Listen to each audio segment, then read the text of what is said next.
Hi, good morning, good afternoon, good evening. I'm Soundarya, qualified CMA. Okay, I'm here to teach you activity-based courses, ABC question. ஜென்ரலாக ABC கொஸ்டின்னா என்னென்னா activity based question சொல்லுவாங்க. இதில் எதெல்லாம் cover ஆகிருக்குன்னா traditional course system, define and meaning of activity based கோர்ஸிங், steps in AB system, cost proof and cost drivers, merits and demerits of AB system, activity based impression decision. இந்த portions எல்லாமே இந்த சாப்டரில் cover ஆகிருக்கு. இது வந்து CMA inter ஸ்டூடெண்ட்ஸ்க்கு ஒரு மேஜரான சப்ஜெக்ட், மேஜரான சிலபஸ் கவரேஜ் சொல்லுவாங்க. ஏன்னா இது 10% ஆஃப் மார்க்ஸ் வந்து ஸ்கோரிங் 10% ஆஃப் மார்க்ஸ் வந்து இது நம்மளுக்கு வந்து சிஎம்ஏ கொஸ்டின்ஸ் யூஸ்வலாக கேட்குறாங்க. 10%ங்கும் போது இது ஈஸியான சாப்டர் தான், கஷ்டமான சாப்டர் கிடையாது. இதோட கான்செப்ட் என்னன்னு புரிஞ்சுன்னா இது ஈஸியாக எழுதிடலாம். ஓகேவா? இப்போ நம்ம ஃபஸ்ட்டு ஆக்டிவிட்டி பேஸ்ட் காஸ்டிங்கில் உள்ள கீழே உள்ள சப் கேட்டகரிஸ் பார்த்தோம். அதில் ஃபஸ்ட்டு இருக்குது ட்ரெடிஷ்னல் காஸ்ட் சிஸ்டம். ட்ரெடிஷ்னல்னாலே நமக்கு என்னென்னு தெரியும். ட்ரெடிஷ்னலாக என்னது யோசிச்சு பார்த்தா ஒரு பாரம்பரியம் அப்படிங்கிறது, அதாவது ரொம்ப யோசிக்காமல் ரொம்ப ஈஸியாக ரொம்ப பாரம்பரியமாக இருக்கிறது தான் ட்ரெடிஷ்னல் சொல்லுவாங்க. அதே மாதிரி தான் இது நமக்கு வந்து ஒருத்தங்க ஒரு பிஸ்னஸ் பண்ணுறாங்கன்னா ஒரு ப்ராடக்ட் மட்டும் ப்ரொடியூஸ் பண்ண மாட்டாங்க. ஒரு ப்ராடக்ட் மட்டும் ப்ரொடியூஸ் பண்ணாங்கன்னா அவங்க கண்டிப்பாக பிஸ்னஸ் பண்ணுறவங்களாம் இருக்க முடியாது. ஏன்னா நீங்கள் யோசிச்சு பாருங்கள், மிஷினரி இப்போது அதுக்கு ரெலவெண்ட்டான மிஷினரியாக இருக்கும், அதோட ரா மெட்டீரியல்ஸ் தான் இருக்கும், அது நம்மளே ப்ரொடியூஸ் பண்ணலாம் அப்படின்னு ஒரு பிஸ்னஸ் மேன் இருக்கும்போது ஆட்டோமேட்டிக்காக நமக்கு தோன்றது தான். ஸோ அப்படிலாம் தோணும்போது நமக்கு வந்து மல்டிபிள் ப்ராடக்ட்ஸ் வந்து கண்டிப்பாக ஆட்டோமேட்டிக்காக வந்து அவங்க ப்ரொடியூஸ் பண்ண ஆரம்பிச்சிடுவாங்க. நம்ம மேனுஃபேக்சரிங் யூனிட்ஸ் அந்த மாதிரி போகலாம். சின்னதாக வந்து இப்போ ஏதாச்சும் ஒரு போத்தீஸ் எடுத்துக்கிட்டோன்னா அது முதல்ல வந்து டெக்ஸ்டைல் ஷாப்ஸாக இருந்துச்சு. அதுக்கப்புறம் அதில் வந்து மளிகை ஜாமான் கடையாக ஆச்சு. அதுக்கப்புறம் வந்து இப்போ வந்து அது எப்படி இருக்குன்னா அது கூட வந்து ஜுவல்லரி ஷாப்பும் சேர்ந்து இருக்குது. ஸோ அதுக்கு ரிலேட்டடான ஏதாச்சும் ஒரு பிஸ்னஸ் தான் அவங்க கவர் பண்ணிட்டே தான் இருக்காங்க. அதே மாதிரி தான் வந்து மேனுஃபேக்சரிங் யூனிட்ஸுமே என்ன பண்ணுவாங்கன்னா, இப்போ ஒரு ப்ராடக்ட் ப்ரொடியூஸ் பண்ணுறாங்கன்னா அதுக்கு ஈக்குவலான ஷைட் பார்ட்ஸு அந்த மாதிரி பார்ட்ஸ் வந்து ஆட்டோமேட்டிக்காக அவங்க ப்ரொடியூஸ் பண்ணிகிட்டே தான் இருப்பாங்க. ஸோ அதுதான் வந்து 2-3 ப்ராடக்ட்ஸ் ஆட்டோமேட்டிக்காக வந்து அது டெவலப், ஒரு பெரிய யூனிட்டில் அது டெவலப் ஆகிடும். ஓகேவா? இதெல்லாம் இதுக்கு இங்கே சொல்லிட்டு இருக்கலாம், நீங்கள் யோசிக்கலாம். அது எதுக்கு சொல்கிறோன்னா, அப்படி நம்ம யூஸ் பண்ணும்போது இப்போது ஒரு இண்டஸ்ட்ரியில் நிறைய காஸ்டிங் சிஸ்டம்ஸ் இருக்கும். அது நிறைய ப்ராடக்ட்ஸ் ப்ரொடியூஸ் பண்ணியிருப்பாங்க. அப்போது ஒவ்வொரு ப்ராடக்ட்டுக்கும் ஆகிற அந்த ஒரு பில்டிங் காமனாக இருக்கும். அந்த பில்டிங்கோட ரெண்ட்டை நம்ம எப்படி அலோகேட் பண்ண போகிறோம், ஒவ்வொரு இண்டிவிஜுவல் ப்ராடக்ட்டுக்கும் நம்ம எப்படி அலோகேட் பண்ண போகிறோம் அப்படிங்கிறது தான் வந்து நம்ம பார்க்க போகிறோம். அதுக்கு தான் இந்த மாதிரி சிஸ்டம் ஸ்பெசிஃபிக்காக நிறைய மெத்தட்ஸ் இருக்குது. ஓகேவா? நான் ஸ்பீடாக போகிறேன்னு நினைக்கிறேன், நான் கொஞ்சம் ஸ்லோ பண்ணிக்கிறேன். ஓகேவா?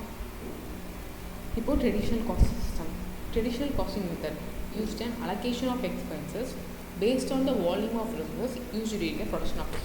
சொல்லிட்டேன். ட்ரெடிஷ்னல்னாலே நமக்கு பாரம்பரியம். ஸோ அதில் வந்து ரொம்ப யோசிக்கலாம் மாட்டாங்க. நம்ம எதுக்கு அதை அப்படி அலோகேட் பண்ணி இப்படி அலோகேட் பண்ணி ஸ்டேட்டாத்துக்கு வால்யூம் அந்த ரிசோர்ஸோட வால்யூம் எது இருக்கோ வால்யூம் பேஸில் அலோகேட் பண்ணி முடிச்சிடுறது அப்படின்னு சொல்லியிருந்தாங்க. ஓகேவா? அதான் ட்ரெடிஷ்னல் காஸ்டிங் சிஸ்டம்னாலே நம்ம நல்லா ஞாபகம் வச்சுக்கணும்.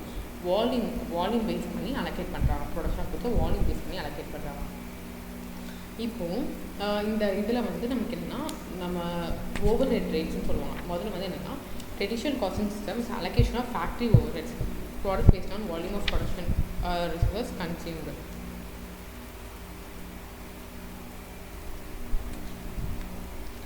ஃபேக்ட்ரி ஓவர் ஹெட்ஸை ப்ராடக்ட்ஸ்க்கு அலோகேட் பண்ணுறாங்க. எப்படின்னா வால்யூம் எவ்வளோ ப்ரொடியூஸ் பண்ணியிருக்காங்களோ இல்லை ரிசோர்ஸஸ் எவ்வளோ கன்சியூம் பண்ணியிருக்காங்களோ அதை பேஸ் பண்ணி அந்த ஃபேக்ட்ரி ஓவர் ஹெட்ஸை அலோகேட் பண்ணுறாங்க. ஓகேவா? ஃபேக்ட்ரி ஓவர் ஹெட்ஸ்னால் என்னது? நம்ம வந்து ஃபவுண்டேஷனில் படிச்சிருக்கோம், டிகிரி ஹோல்டர்ஸ்னால் டிகிரியில் படிச்சிருக்கோம், 10th டுவெல்த்தில் படிச்சிருக்கோம். ஃபேக்ட்ரி ஓவர் ஹெட்ஸ்னால் ஜென்ரலாக எனக்கு ஃபேக்ட்ரி ஓவர் ஹெட்ஸ்னால் ஒரு மேனுஃபேக்சரிங், அது வந்து இன்னொன்று எப்படி சொல்லணும்னா மேனுஃபேக்சரிங் ஓவர் ஹெட்ஸ்ன்னு சொல்லலாம். ஓகேவா?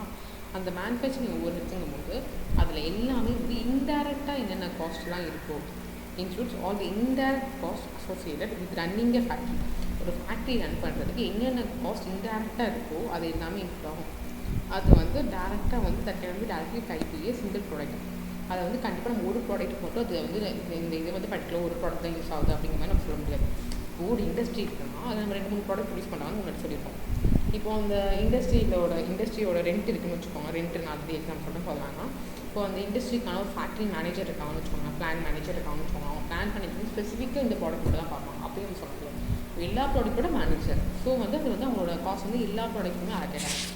இந்த மாதிரி காஸ்ட் தான் வந்து நம்ம என்ன சொல்லணும்னா ஃபேக்ட்ரி ஓவர் ஹெட்ஸ் காஸ்ட்னு சொல்லணும்.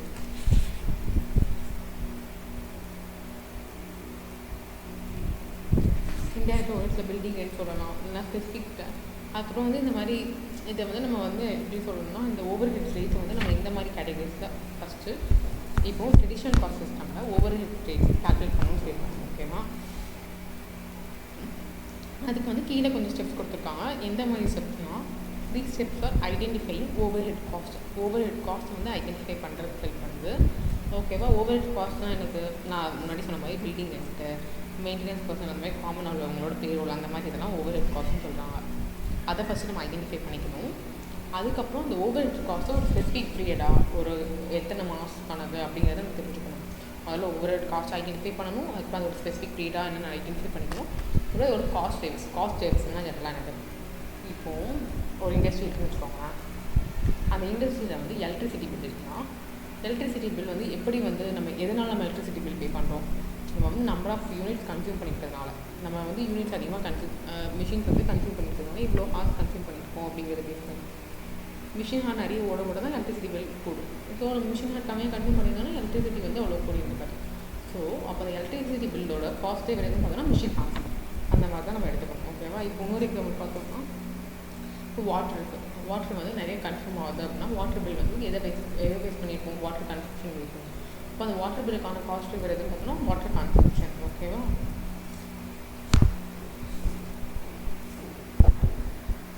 ஓகே, இதெல்லாம் என்ன சொல்லியிருக்காங்க? இப்போ வந்து ஃபார்முலா சொல்லியிருக்காங்க. ஓவர் ஹெட் ரேட்டோட ஃபார்முலா என்னன்னா, overhead cost divided by estimated cost driver. Cost driver என்ன உங்களுக்கு தெரிஞ்சிச்சு, ஓவர் ஹெட் காஸ்ட்டுங்கிறது உங்களுக்கு என்னென்னு தெரிஞ்சிச்சு. ஸோ அதை பேஸ் பண்ணி நம்ம ஓவர் ஹெட் ரேட் கண்டுபிடிக்க போகிறோம்.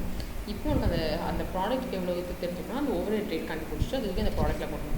5 ஸ்டெப் தான். முதல்ல வந்து என்னென்னா இன்டைரக்ட் காஸ்ட் என்னென்னு கண்டுபிடிக்கணும். அதுக்கப்புறம் அந்த இன்டைரக்ட் காஸ்ட் வந்து எவ்வளோ பீரியட்க்கு ட்ராக்கிங் பீரியட், அந்த பீரியட் கண்டுபிடிக்கணும். அதுக்கப்புறம் அதுக்கான காஸ்ட் டிரைவர் கண்டுபிடிக்கணும். இப்போ அந்த காஸ்ட் டிரைவரையும் ஓவர் ஹெட்டையும் போட்டு நீ என்ன பண்ணணும்னா ஓவர் ஹெட் ரேட்டு கண்டுபிடிக்கணும். இப்போ அந்த ஓவர் ஹெட் ரேட்டுக்கு அந்த ப்ராடக்ட்டில் போட்டோம்னா அதாவது ஒரு over head cost rate per 2 year. ஓகேவா? இதான் வந்து உங்களுக்கு எக்ஸாம்பிள். இப்போது இது வந்து நான் உங்களுக்கு ஒரு எக்ஸாம்பிள் சொல்லித்தரேன். இல்லஸ்ட்ரேஷன் 1. இதில் வந்து டோட்டல் காஸ்ட் வந்து ஓவர் ஹெட் மொத்தமாக காஸ்ட் என்னென்னு கொடுத்துட்டாங்க 62,200, அதாவது 62,100. ப்ரொடக்ஷன் அவுட்புட் கொடுத்துட்டாங்க. இது ஒரு காஸ்ட் டிரைவர் 13,800 யூனிட்ஸ்.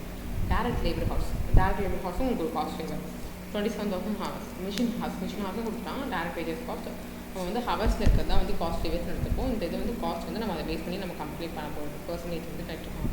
இப்போ அவங்க என்ன கேட்டிருக்காங்க? Let us now recap the various overhead rates that are used in the context of observation of overheads cost to the product loss to control the company. These are several different methods which can be used to apply overheads. Following data to determine the total production cost of job numbers M26. ஓகேவா? இப்போ நம்ம இதை base பண்ணி overhead rate கண்டுபிடிக்க போகிறோம். Overhead ரேட்டுக்கு நமக்கு என்னன்னு தெரியும்? Overhead cost divided by cost driver, அதான் வந்து ஓவர்ஹெட் ரேட்டு. ஸோ ஓவர்ஹெட் காஸ்ட்டுங்கிறது 62,100. இதில் வந்து காஸ்ட் டிரைவர்னு பார்த்தீங்கன்னா ரேட் ப்ரொடக்ஷன் அவுட்புட் வந்து அது ப்ரொடக்ஷனுக்கான காஸ்ட் டிரைவர். ஸோ வந்து 62,100 டிவைட் பை 13,800 4.5 வந்துடுச்சு. அதுக்கப்புறம் direct labour hour rate 62,000 divide by 27,000 போட்டோம்னா அது வந்து direct labour hour rate. Machine hour rate 62,100 divide by 34,500 போட்டோம்னா அது மிஷின் ஹவரோட ரேட்டு. ஓகேவா? புரியுதா? நம்ம அந்த ஃபார்முலா தான் போட்டுருக்கோம். ஒவ்வொரு cost divide by cost driver அது போட்டுருக்கோம். அதுக்கப்புறம் அந்த டேரக்ட் வேஜஸ் நம்ம சொல்லியிருக்கோம். அந்த ரேட்டை வந்து நம்ம அதை அடாப்ட் பண்ணிக்கலாம் அப்படின்னு சொல்லிட்டு இப்போ நமக்கு அதில் வந்து டேரெக்டாக அவங்களே டேரக்ட் வேஜஸ் காஸ்ட் கொடுத்துட்டாங்க. ஸோ நம்ம என்ன பண்ணுறோம்னா இதுக்கு அது எத்தனை பர்சன்டேஜ் அப்படிங்கிறத நம்ம போட்டுருக்கோம். அவ்வளோதான். இது வந்து ட்ரெடிஷ்னல் காஸ்டிங் மெத்தட் படி நம்ம வந்து ஓவர் ஹெட் ரேட் என்ன கண்டுபிடிச்சிருக்கோம். இப்போ நெக்ஸ்ட்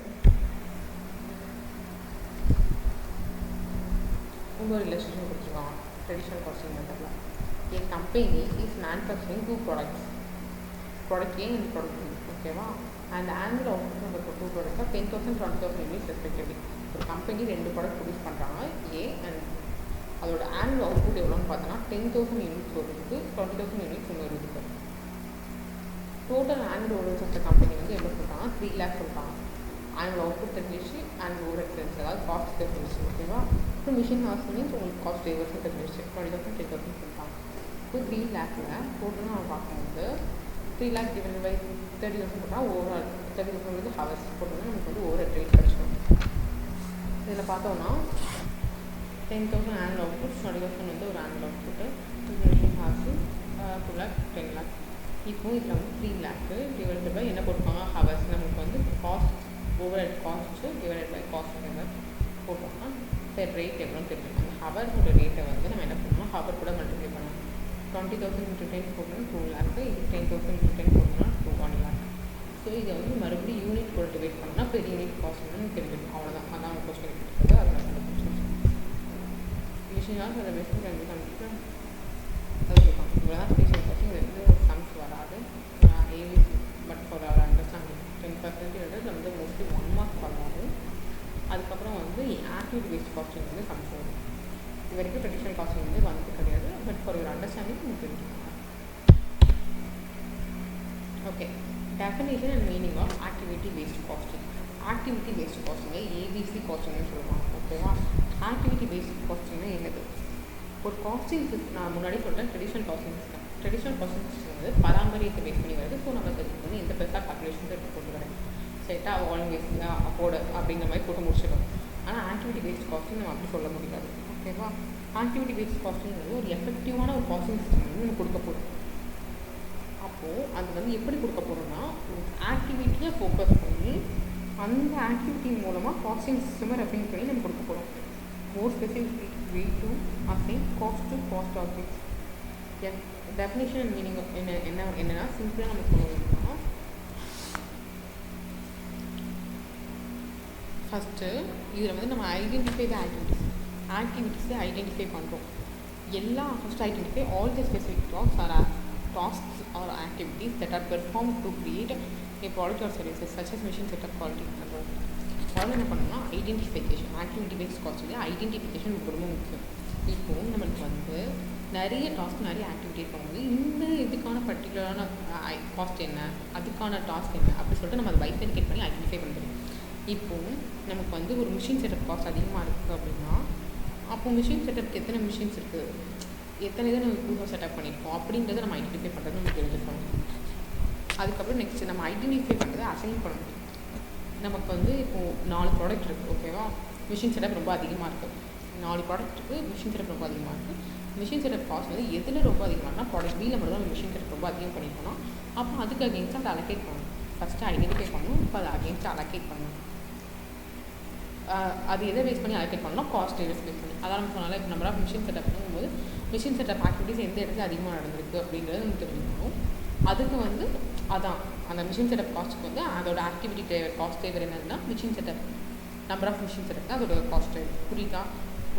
மூணு ஸ்டெப் சொல்லுவோம். ஃபஸ்ட்டு ஐடென்டிஃபை பண்ணணும், எதில் அதிகமாக இருக்குது அப்படின்னு சொல்லிட்டு ஐடென்டிஃபை பண்ணுறோம். நம்ம வந்து எதில் ஐடென்டிஃபை அதிகமாக இருக்குன்னா மிஷின் செட்டப் காஸ்ட் தான் ரொம்ப அதிகமாக இருக்குன்னு ஐடென்டிஃபை பண்ணியிருக்கோம். அதுக்கு காரணம் என்னன்னா 4 ப்ராடக்ட்டில் ப்ராடக்ட் பியில் வந்து நிறைய மிஷின் செட்டப் பண்ணியிருக்காங்க.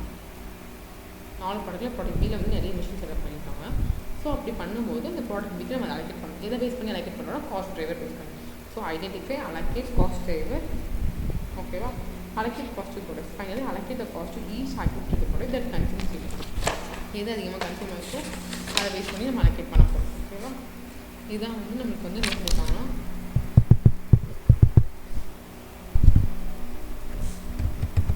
ஓகே இந்த டேபிள் பார்த்தீங்கன்னா உங்களுக்கு கொஞ்சம் புரிஞ்சிடும். Service department and factory overheads இது 4 இருக்குது.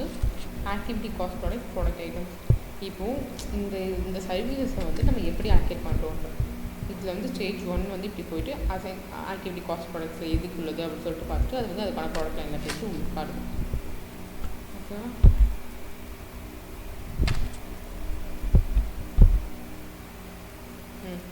ஏபிசி சிஸ்டமோட ஸ்டெப்ஸ் என்னென்ன ஸ்டெப்ஸ்னால் அதுக்கு இருக்குது.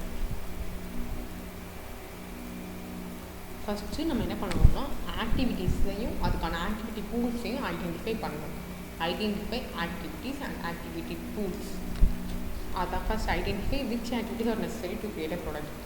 இப்போது ஒரு ப்ராடக்ட் இருக்குன்னா அந்த ப்ராடக்ட் வந்து நமக்கு வந்து டெவலப்மெண்ட் ஸ்டேஜ் இருக்கும், ப்ரொடக்ஷன் ஸ்டேஜ் இருக்கும், நிறைய ஸ்டேஜஸ் இருக்கும். இந்த நிறைய ஸ்டேஜஸில் வந்து எந்த ஸ்டேஜை நம்ம அந்த ப்ராடக்ட்டில் இருக்கோம், அந்த ப்ராடக்ட் எந்தெந்த ஆக்டிவிட்டீஸ்லாம் வந்து இம்பார்ட்டன்ட் அப்படிங்கிறத வந்து நம்ம முதல்ல வந்து தெரிஞ்சுக்கணும். Then separate each activity into its own cost pool, which is a group of individual costs associated with an activity. Determine the total overheads of each cost pool. For example, purchasing could be its own cost pool. ஒவ்வொரு cost ஆக்டிவிட்டிலையும் ஒவ்வொரு cost போலுக்கு அகேன்ஸ்டாக within ஆக்டிவிட்டியாக பிரிச்சுக்கணும். அதுக்கப்புறம் அந்த cost drivers வந்து ஒவ்வொரு cost போலும் நம்ம assign பண்ணணும். Units, hours, cost et cetera that control the changes in cost. For example, purchasing cost drivers divide the total overhead in each cost pool by the total cost savers to get your cost saver rate. Total over head